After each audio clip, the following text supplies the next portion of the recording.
Bonjour tout le monde qui pourrait me suivre sur cette vidéo. En fait, je m'appelle Sonia Nicole Ekofo. Sur Facebook, c'est Marie-Nicole Ekofo. J'ai fait cette vidéo pour éviter le malheur qui m'est arrivé à d'autres filles parce que depuis un certain temps, ici en Europe, je suis sûre que là à Kinshasa aussi, il y a une bande de jeunes gens qui se livrent à l'escroquerie.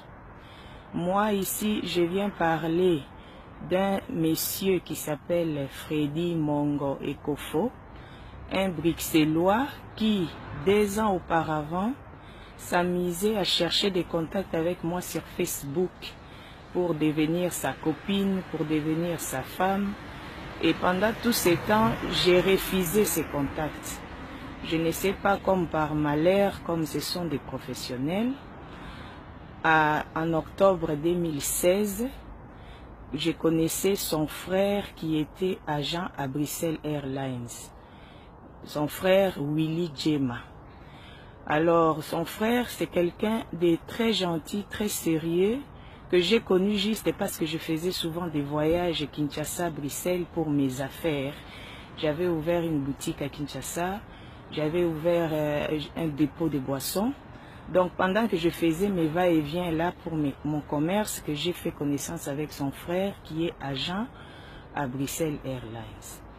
Et alors, on s'est parlé bien avec monsieur Willy Djema, que j'ai sali ici. Alors, comme par coïncidence, un jour, je l'ai invité chez moi, M. Willy, et on parlait. Il m'a dit que M. Freddy Mongo Ekofo, là, c'était son cousin. Alors, c'est par là que mon contact est revenu avec celui-là. Donc, je ne l'ai jamais cherché, je ne l'ai jamais voulu en contact. Donc, j'ai confondu maintenant. J'ai pensé que comme M. Willy Djema, c'est un monsieur bien éduqué, qui a étudié, qui se respecte, qui est marié avec sa femme, qui aime bien Dieu. Donc j'ai cru que son frère aussi c'était la même chose. Mais surtout beaucoup plus parce qu'on est tous de l'Équateur. Donc je les ai pris comme mes frères, comme la famille. Et alors, M. Freddy Mongo Ekofo, qui sait que j'ai refusé toutes ses avances depuis longtemps, il a trouvé que c'était une aubaine maintenant pour m'avoir. Alors, il s'arrangera maintenant pour attaquer dans ce sens-là. Et comme par malheur, j'avais un peu de froid avec mon vrai mari, alors il a profité de ces moments-là. C'est une faiblesse. Donc moi, j'ai cédé un peu à la faiblesse. Donc je l'ai accepté. Pendant que je lui ai refusé les contacts pendant 2 ans déjà sur Facebook auparavant. Et alors, pour lui, professionnel qu'il est, dans le métier de son gigolisme que moi je ne connaissais pas, que j'ignorais tout, il viendra rapidement. On a fait connaissance vers la fin du mois d'octobre 2016. Il viendra me dire, il est en froid avec sa maman, parce que la maman prend toujours la partie de sa petite sœur, bon voilà, donc c'est comme si il était en difficulté. Alors, il est venu habiter chez moi. Il a amené ses quelques effets. Il a commencé à habiter chez moi. Moi, j'ignorais que le monsieur, il avait trouvé une aubaine dans le sens où il est venu habiter.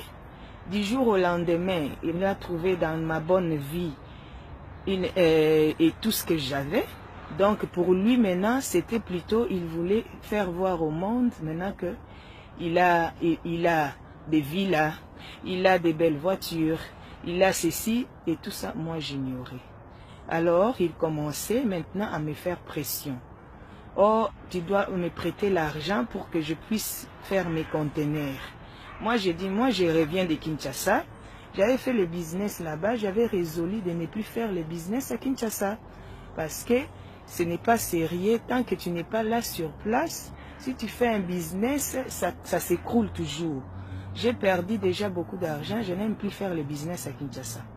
Il m'a trouvé que j'étais en train de monter mon magasin, j'étais en train de vouloir acheter ma maison, j'étais en train de tout revoir, donc il m'a trouvé avec beaucoup d'argent dans les comptes. Alors les messieurs, fin octobre 2016, ont fait contact. Aussitôt, il quitte chez lui à Bruxelles, que je n'ai jamais vu, que je n'ai jamais été, parce qu'il s'est arrangé pour que je ne connaisse rien de sa vie, et moi je ne faisais pas attention. L'unique personne que je connaissais de sa vie, en son temps, ce n'était que le tonton Willy Djema.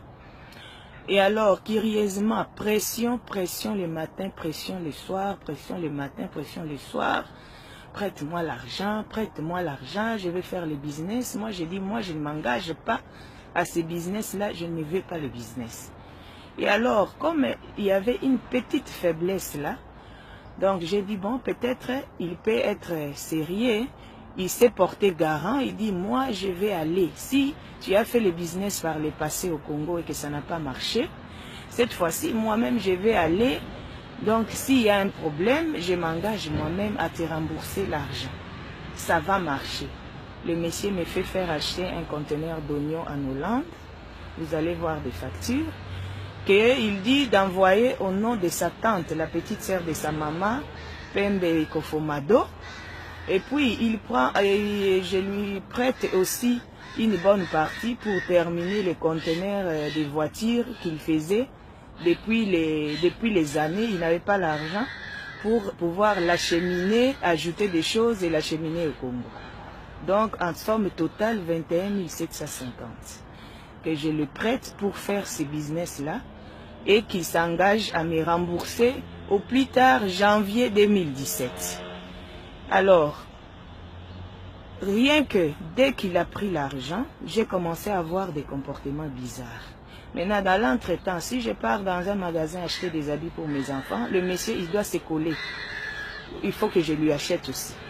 J'ai voulu faire, donc nous sommes préparés pour aller en vacances, comme j'ai eu l'habitude d'aller en vacances de temps en temps avec mes enfants, dans des fêtes et tout ça.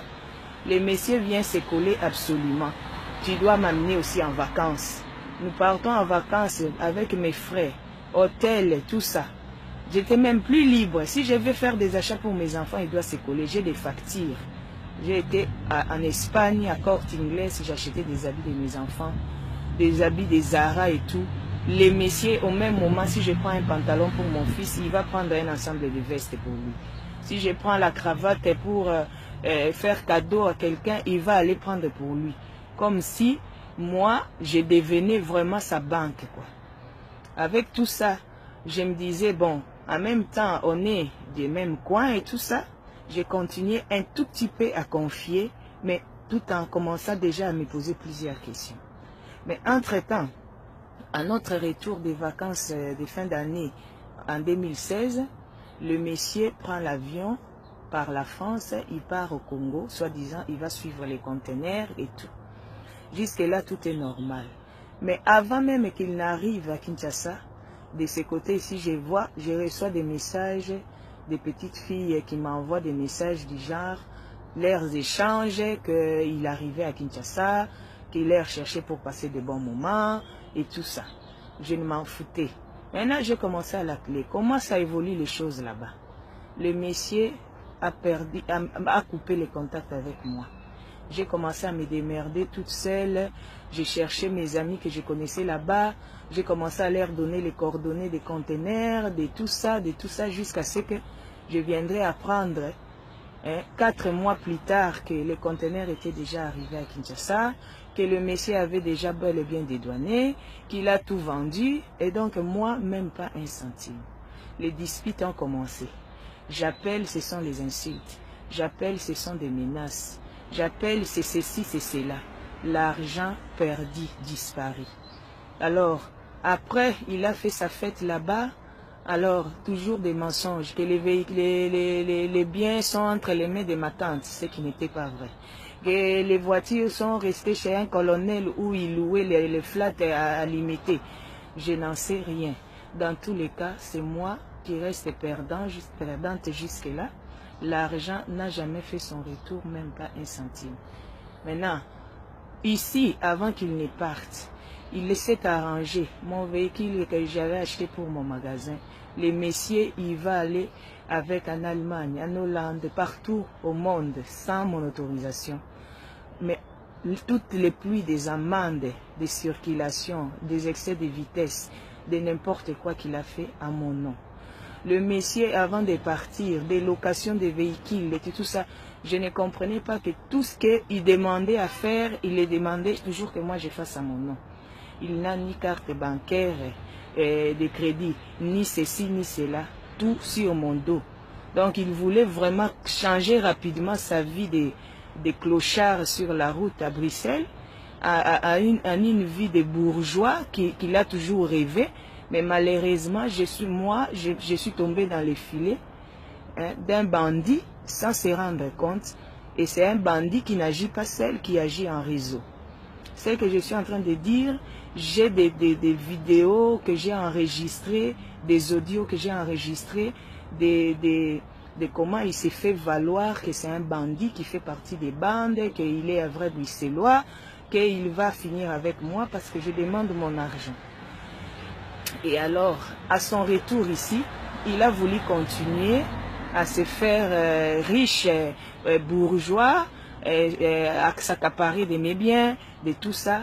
Comme j'ai commencé à refuser tout ça, le monsieur, il est revenu ici 7 mois plus tard.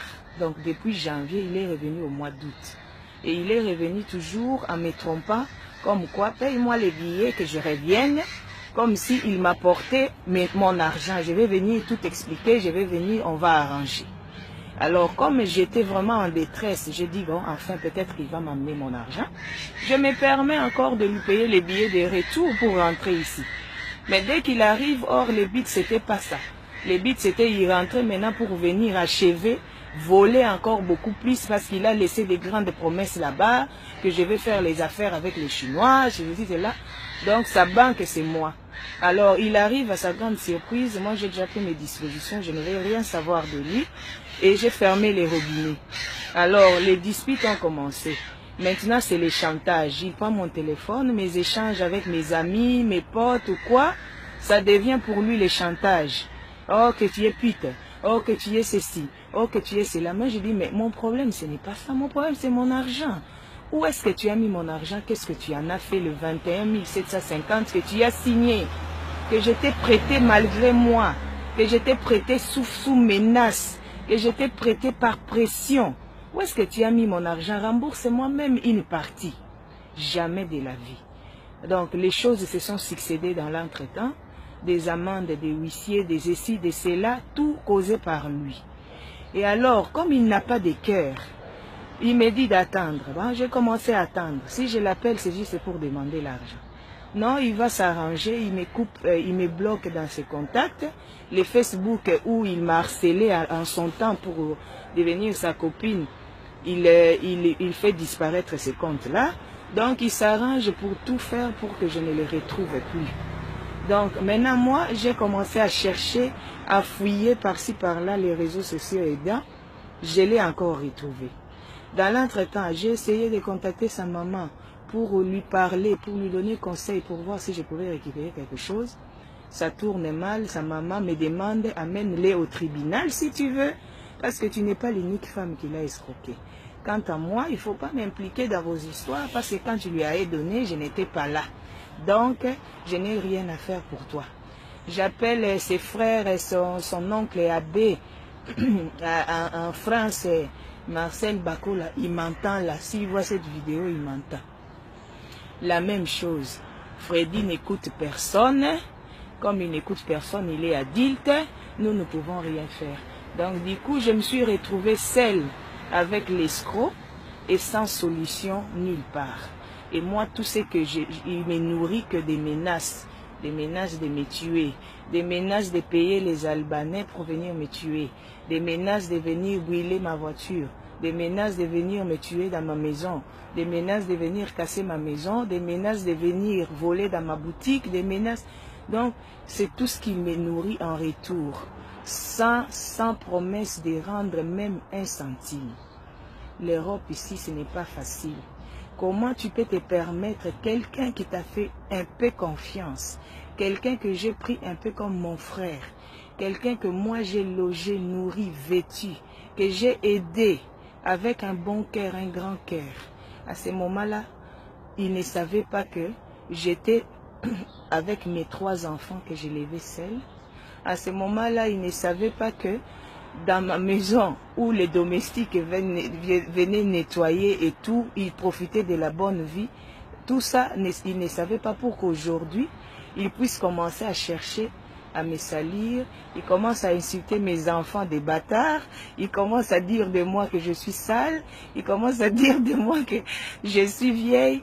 Maintenant, toutes ces choses-là qui sortent aujourd'hui, qui me font rire, parce que tu peux beau inventer tout ce que tu veux.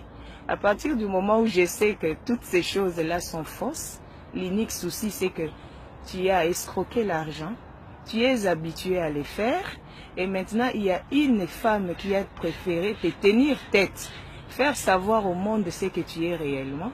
Alors, tu commences à vouloir inventer quoi que ce soit. Tu peux beau parler. L'unique chose, c'est que prends un peu la conscience. Prends un peu la conscience que tu as pris l'argent de quelqu'un. Maintenant, tu lui retournes les insultes. On ne te demande rien d'autre. On te demande juste de payer.